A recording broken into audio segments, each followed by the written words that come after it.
Now, before I even start this chat, my most important stretch.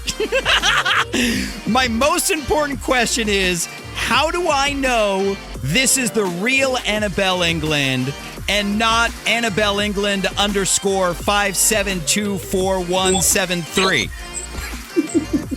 I mean, I can't tell you, but I mean, I can just tell you, yeah, it's me. Well, the DM said it was you too, so. Really? Oh my gosh. Be Weird. careful if you get any DMs from fake ANABEL England accounts. Of course, the only official one is at ANABEL England. I mean, I think now people must know that if you have the blue tick, then you're verified, so. Well, look at you flexing with the blue check marks. Not all of us have the blue check marks, so, but it's crazy. I actually had a fake account on Facebook that was hitting people up as me, and I always say that if that starts happening, that's when you know you've made it. Yeah.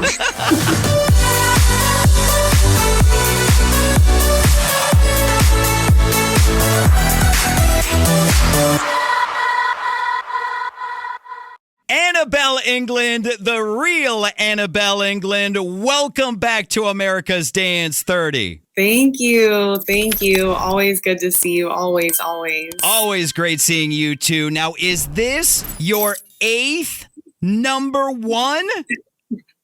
Yes, it is. That is so insane. Congratulations. Yeah. Thank you. Thank you. Yeah, it is.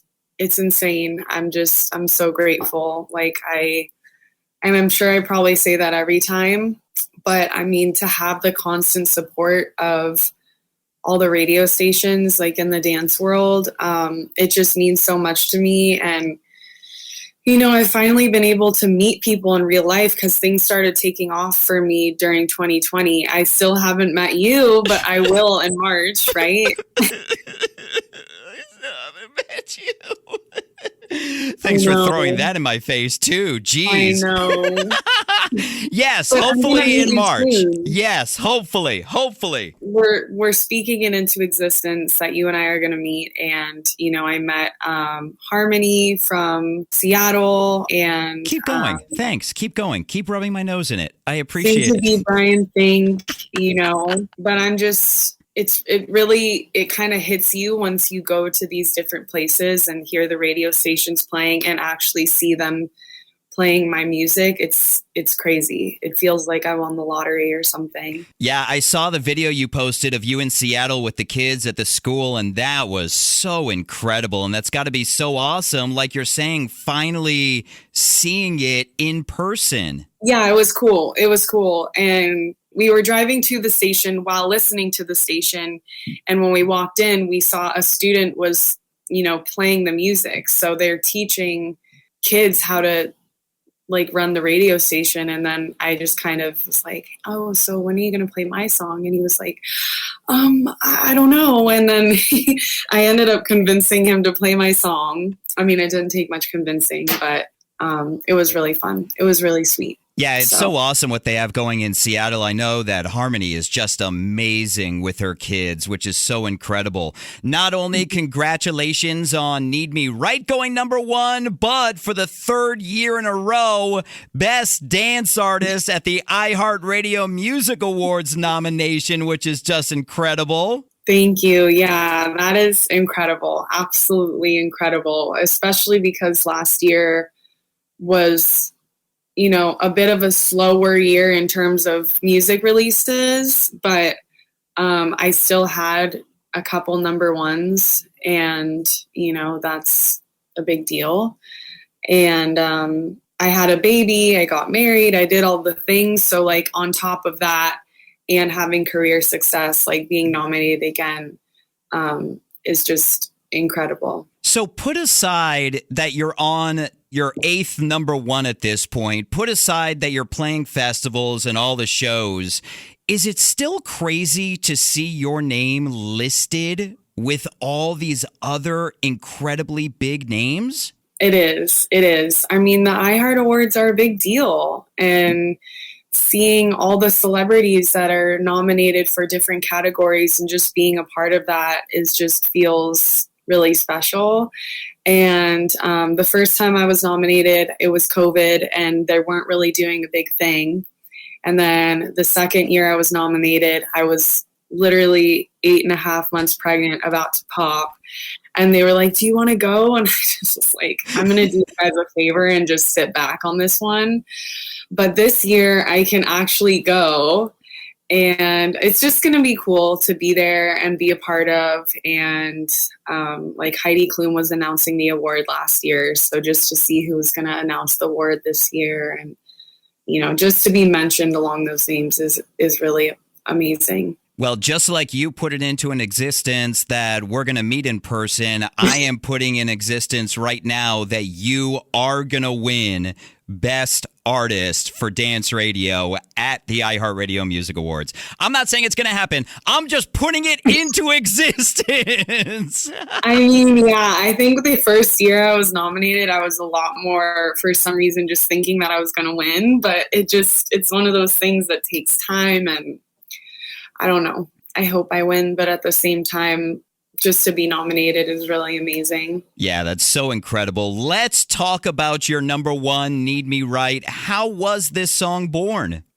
The song was born, I was in London to do a month-long writing trip for my catalog, and I had just found out I was pregnant and no one knew. I didn't tell anyone, and I was freaking out. So I went into this session, and this was the first session I had done where I was seeing familiar faces. So I was in the studio with Paul Harris, and I didn't tell him what was going on with me, but just to see someone that I knew that we love each other, and it's just like, I don't have to try. We can just exist and everything's good, was really amazing. So I was in the studio with Paul Harris and James Herr. And James is so talented. And they had this demo, which was Need Me Right. And by the way, Paul Harris is who I wrote Underwater with. Oh, wow. And I'm sure I did plenty of other things with him, but that's like the main one that's jumping out at me. And I just started singing Don't Keep Me Waiting, You're Gonna Need Me Right. And it was kind of about how cuffing season, you know, in the wintertime when people like to cuff up, and that term where, you know, in the winter, everyone likes to be together and find like a partner so that they can just cuddle up and like have someone to hunker down with. Right. It's kind of about that because it was August. So I was writing about the fall weather and the seasons changing. And I was also really watching You at the time, or hearing about You, which is like the show. Yeah. I was like, what? I'm sorry, you were watching me? I was watching You. Yeah, I love that show on Netflix. So I was kind of writing about a stalkerish vibe, like, you're going to need me, right? Right? So that's kind of what it's about. And it's about cuffing season and stalkerish vibes, and just kind of being obsessed with someone and like being willing to do anything for them. I'm sure Joe would love to hear that, that it was along the lines of You. Take us through the process of when you go into writing camps. Do you go in with a blank slate, or do you go in with ideas already written and you kind of take them to the next level? It depends. Sometimes I trust the universe and I kind of let my voice guide me. I try not to think too much about it because I really am just trusting of the process. So a lot of the time, I just trust that I'm going to be with the right people at the right time, and whoever I'm meant to collab with, I'm meant to collab with. And a lot of the time when there's a demo, I'll just start singing words, and then that ends up being the theme of the song. And it always ends up, the common denominator ends up being relationships. I just love writing about relationships and making up scenarios in my head in which, you know, there's just random stuff happening, and I get it a lot from shows and real life, or, you know, and there's not much drama in my personal life right now. So I just kind of like to take from other people's drama and write about that. But yeah, I don't usually have a specific idea, but a lot of the time also I have little song titles on my phone that I want to write about, or just little lines that I want to write about. Like I was in a session with Hayden James the other day, and I had a line that I was in my notes, and it just ended up working perfectly for the song. And so we started writing about that. I think it's always good to have a few little bits of info in your back pocket, like little nuggets of gold. But for the most part, I just kind of trust the process and just trust that it's going to be good. Well, two things. A, I'll email you all the drama that I'm dealing with, so you can feel free to write about that. Perfect. Seriously, please do. And B, that's crazy that you mentioned your process, because my mom always says to me, where did you get that idea? Either for like videos that I do for socials or when I'm on the radio and I talk about topics. And it's literally just like things that pop into my head and I write it down and then just go back to it and try to like build off of it. Yeah. And the things that come up in your head are honestly the best ideas ever. I think that they're there for a reason. And sometimes like I'll just be falling asleep and then I think, oh, you need to write this down. Like I have a great idea. And then I'm like, no, I'll remember it. Every time I think I'll remember it, I never do. Yep. So, and whether it's like a idea or not, like it ends up, I end up using it. There are so many things that pop into my head that I'm like, where did that come from? That I'm like, okay, I got to go with it and just write it down. Now, how many different versions from when you started working on Need Me Right to when you guys finally put it out, how many tweaked versions were there? Do you hear my baby, by the way? I do. It's so cute. Wow. Wait, am I supposed to leave that in? Have you taken a sip of whatever that Yeah, probably. Oh, what is it? I can't remember. The screen is too small for me to see that. Mom. Yes. Yes, you are. Mm-hmm. Please tell me you didn't buy that for yourself. No, I didn't. Oh my gosh, are you kidding me? Definitely not. That is epic. All right, so back to how many different versions were there of Need Me Right? Okay, so there were a lot. I don't need to go into full detail, but I want the full deets on this. Okay, so I'll give you a full vague deets. Okay. Basically, there were a lot because we ended up wrapping up the song and there were a few notes from the A&R at Ultra, but then at the same time, like Ultra was bought by Sony. So then we were under a full, everyone was leaving, everyone was coming in. Some people were staying. So then I was like, okay, well, this is the single I want to put out. It's done. It was pretty much done. So let's figure out a date. And then they had some notes. And so, which makes sense because they're new people. And I think when you become a part of something, especially something new, you want to have like a bit of your own essence added to it. So, and I didn't mind their notes. So I was like, okay, let's add those. And then, but that process took a while because the whole changeover took a while. So I was ready, but things weren't ready because, because the changeover. Yeah. I mean, and it was the whole label got bought and, the main person who I was used to working with wasn't there anymore. And that was pretty tough, to be honest. But I think we're getting back on track and things are kind of going again. So how long was the entire process? When did you actually start writing it? We started writing it August 2021. Holy crap.